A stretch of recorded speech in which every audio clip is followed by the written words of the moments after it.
Hello and welcome to this video, which I'll be giving you my top 8 for Dansk Melodi Grand Prix 2025. A disclaimer. Israel shouldn't be allowed to participate at the Eurovision Song Contest 2025.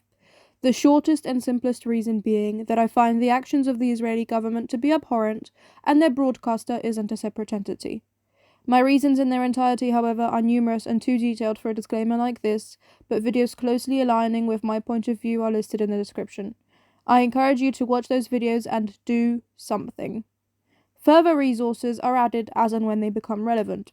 I'll stop addressing this when it no longer needs to be addressed. I'm sorry if I come across as mean in this video. I didn't love these songs for my first listen in their studio versions. I feel like Denmark is just giving us some well-produced but boring songs year after year. I can never really get excited about anything.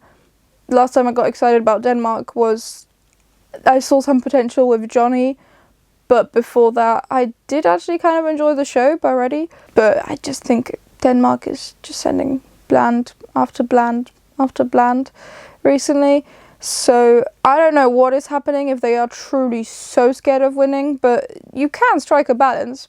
You can be consistently getting into the final, landing around the mid-table, say, without being threatened by a win. So I don't understand what is happening in Denmark. I genuinely don't know. I think it's a mystery to all of us. I don't know if anyone knows what is happening in Denmark. I'm just disappointed by their selection. I almost forget that Denmark takes part, like not really, because they're a decently big country within Eurovision, but they just are like never in the final. And I think all of their songs are professional with decent stagings. They're just pretty bland usually. And to be honest, I think we all thought Malmö hosting would help them, because a lot of people were staying in Copenhagen and they were kind of a co-host for free. There was also the Malmö pre-party, but even that didn't help. So I don't know what will help them. Based on Malmö as well, just want to say the name Tim Shu, maybe that's how it's pronounced, I don't know, seemed very familiar to me. And I thought about it and I couldn't quite place it. People were saying he took part at Eurovision 2011, sure, in a group. That's not the kind of information that I know. But what I do know is that he was at Malmö, so I have seen him perform a couple of songs, and I did like his stage presence. I will now give you my top 8, but it is not a very confident top 8 by any means. I think I like these songs all a similar amount, that being not very much in the studio version, but I have created a ranking. So here is my ranking. In my 8th spot is Hear My Prayer by Andreas Kruse. I just thought this was nothing original in any way. I'm very, very sorry. I couldn't find anything original within the song at all. And I did kind of not listen to the song. I had to restart it. Then I realised one of the first lyrics is, "You have not been listening." That is true. I was not listening. The first time I tried to listen to the song, had to rewind it to actually give it a proper listen. I'm very, very sorry. Maybe it was also in the running order for me that made it sound this boring, but I did not find anything special in this song at all. In my 7th spot is The Unluckiest Boy Alive by Adele II, which, while at least somewhat interesting in the lyrics, I'll give them that, it just sounds okay. The sound is actually kind of interesting, but it feels like unnecessary complaining to me. Maybe that's the point. Maybe it's kind of tongue-in-cheek. I didn't quite get that in the studio version. Maybe we'll see that better live. I don't know. But I think there was a good idea there. I don't quite like the execution. In my 6th spot is Air by Maria Mattea. These seem like some extremely basic lyrics, but at least they're narrative. So at least there's an attempt at a story being told.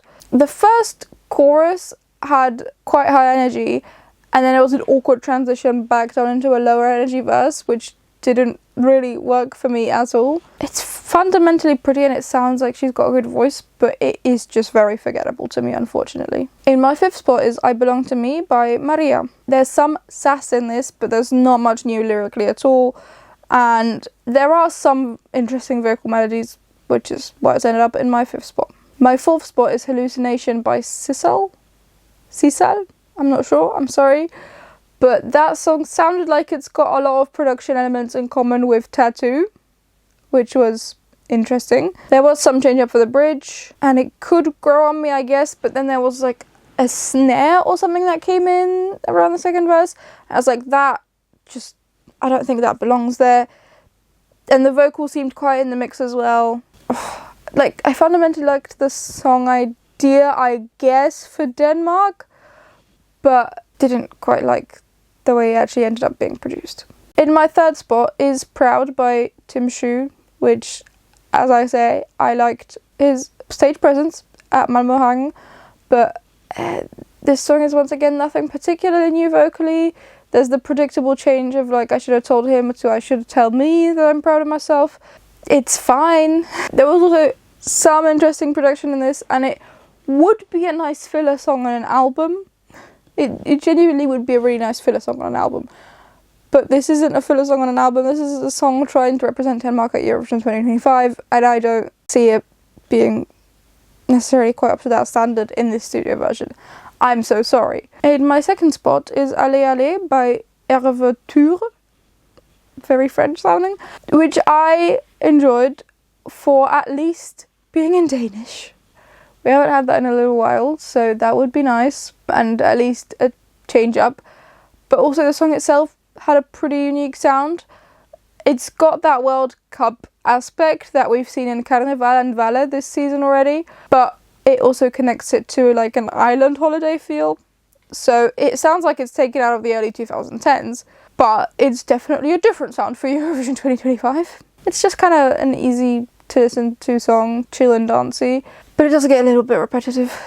But I did enjoy that it was at least in Danish, so I've put it in my second spot. Which does leave my Dansk Melodi Grand Prix winner to be Supernova by Max Ulver, which is another song title with Supernova. I think this is a third this year or something. And I still don't love this song either, unfortunately. But it sounds like it might have been a Big Time Rush or something reject if the lyrics were cleaned up a bit. And I do enjoy Big Time Rush, so I do enjoy the bass sounds of this song, but the lyrics I don't love. And it doesn't just sound like Big Time Rush, it also sounds to me like a song from an Italian band that was popular in 2022 or maybe 2021. Pinguini Tatuaggi Nucleari, maybe. I don't remember. Giovanni Wannabe. That. It reminds me a little bit of Giovanni Wannabe in some elements of the production as well, which I do also enjoy that song. Yeah, so overall, I didn't love Dansk Melodi Grand Prix, but I also figured that before I even listened to songs, so maybe I was being extra judgmental, who knows? I hope Denmark can have a bit of a change up at some point, but I don't see it coming right now. And yeah, all of these songs, I don't think that anyone had anything particularly new or original to say. I don't know what the lyrics of Allez Allez actually are, because I go into these reactions for the national final rankings as blindly as possible. I understand what I understand, and if I don't understand it, that's how most Eurovision viewers will experience a song on the night of the grand final.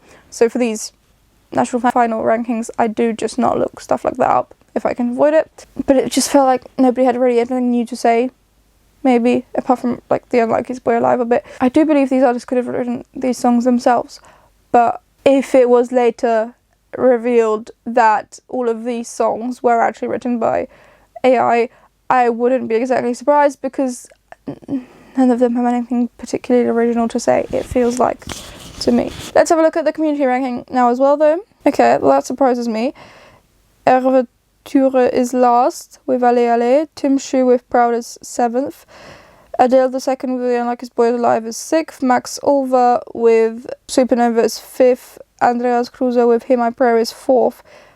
So basically all the guys are at the bottom and all the girls are in the top 3. Maria is 3rd with I Belong to Me. Maria Mattea with Air is 2nd, and Sisal with Hallucination is by far and away the fan favourite. A pretty big points difference here.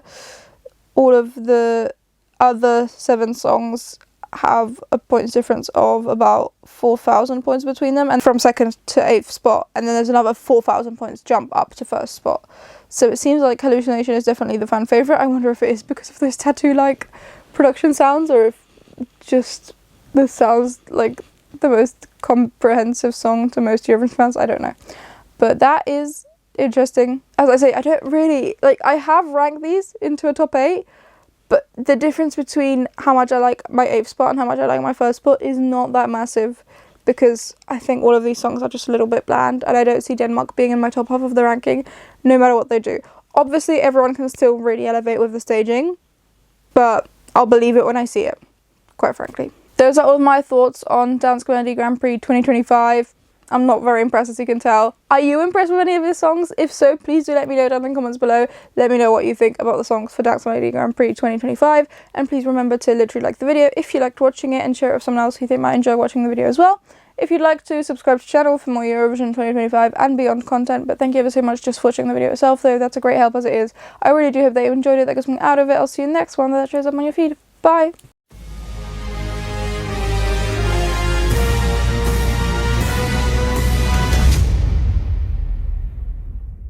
What is air? There's some sausage. What is hallucin? For these national final rankings,